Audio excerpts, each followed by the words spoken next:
Thank you very much. So thanks for giving me the opportunity to speak.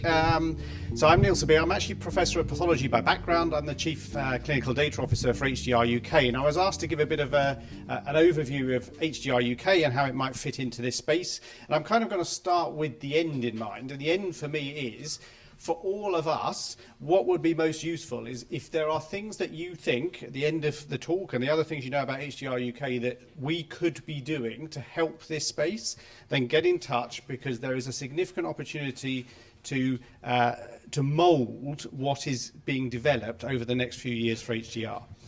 So many of you will have varying degrees of knowledge of HDRUK, but just to put a little bit of context here, the idea of this is it's an organisation that's funded by a range of funders, but essentially by UKRI and the Life Sciences Industry Strategy to really try and bring together health data. And there are three core parts really. The first is the Health Data Alliance, which are people who hold data and who are potentially willing for that data to be shared for secondary use purposes. At this end is the infrastructure component. So the idea here is, at the moment, it's quite difficult to know where data sets are around the country. So in fact, having things like a metadata catalogue, which will develop into a data selection tool, data quality scores, etc., will be the infrastructure. And then the middle bit here is around the centres. So these are the digital innovation hubs and the scientific centres that can essentially perform tasks or perform research on those data sets.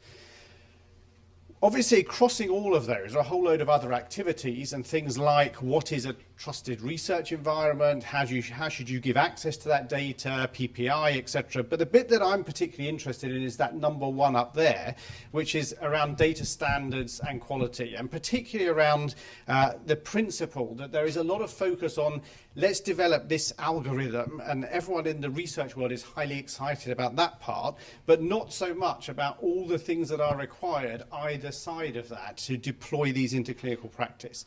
And it's whether we can extend the reach for research into this. And there's two things that are going on at the moment that would be particularly relevant to all of us.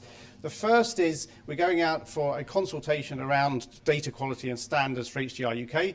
Before everyone groans, there's lots of people in the room here who are the experts on standards. We will not be coming out with an HDRUK standard, don't worry. What we will be doing, though, is trying to encourage researchers to align towards common standards that are already existing. And there is an opportunity for HDRUK to start to mould this process and put a little bit of pressure, particularly for research data, for things like that are collected in clinical trials, etc., to start to align those to established open standards. The other sort of area of activity is this theme that originally was called Digital Health Insights, but has now been renamed, as all things are renamed every few years, towards better care. And the concept of better care is actually how do you get this research back into clinical practice?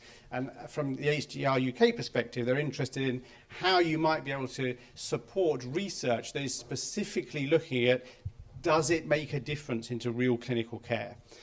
And in terms of the scope, one of the issues here is where should we stop? What should we be doing at the moment? So this is from the Boston group, essentially of all of the types of health data that you could use. Most of what we're focusing on at the moment is stuff that is in EPR or equivalent systems. There is, of course, lots of interest potentially to look at data from IoT devices, home monitors, etc.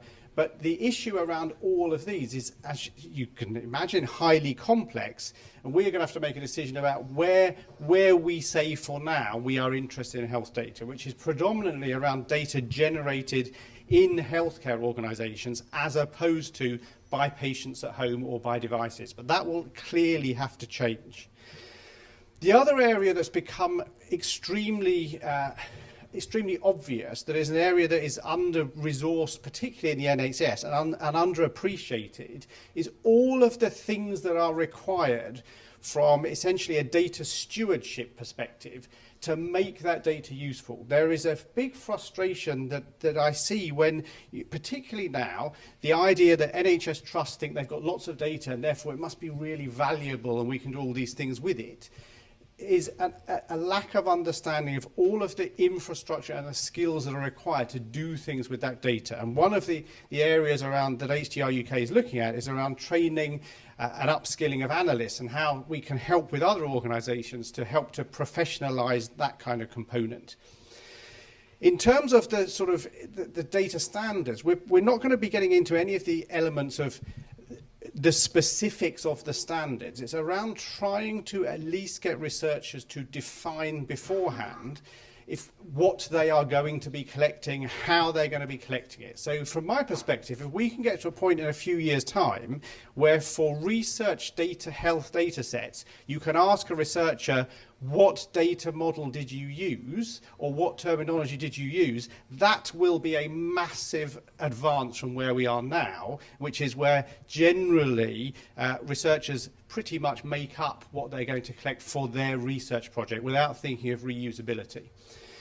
And one of the sort of interesting things that's linked to that's coming out of it is this part here, which is around a project going on that's been called the Phenome Project. And Afsal and I were talking about this earlier, because this is the issue that you can take a patient who has a label, let's say it's rheumatoid arthritis, and they've got this label, and we can say we are mapping that to this terminology, and we're using these criteria, and this is the name.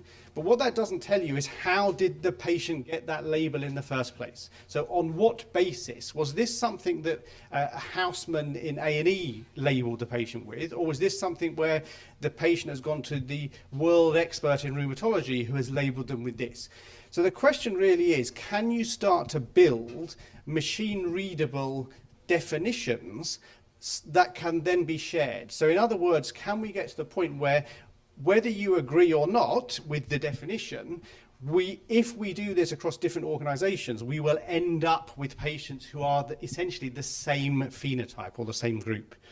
And the last part is around this circle rather than this circle, because lots of the research focus is on developing the data science, developing the tool, but actually how can you get that back into clinical care? And there are some interesting ways that this may be doable, possibly doing things like with Fire and Smart on Fire apps, etc. But there has been relatively little work on how you more seamlessly can try and make this transition. And this is another element that we're interested in. So I'm going to stop there. The key message is this is an emerging field, and it's an area that has significant opportunity to be influenced by the community. So any ideas that you have that you feel that HDR UK should or could be doing to contribute, then please do let me know. Thanks.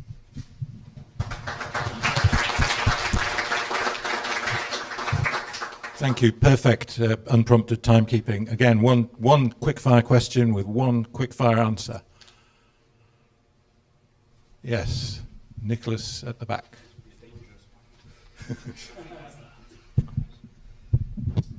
So I apologize if I've missed this one, but on your initial list of the standards, slide 5, I didn't see anything around care plans.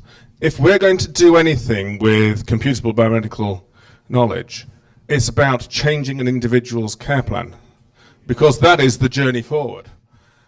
And until we have a way of multiple organisations, multiple professions, multiple departments working together on the care of an individual, driven by medical knowledge, ideally computable medical knowledge, we're not going to get the change in care that we need to be able to demonstrate that the guidelines are any use.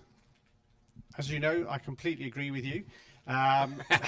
However, and it's possible that one of the areas that the better care, one of the potential reasons for the better care rebranding may be to start to look at that area. That's reassuring.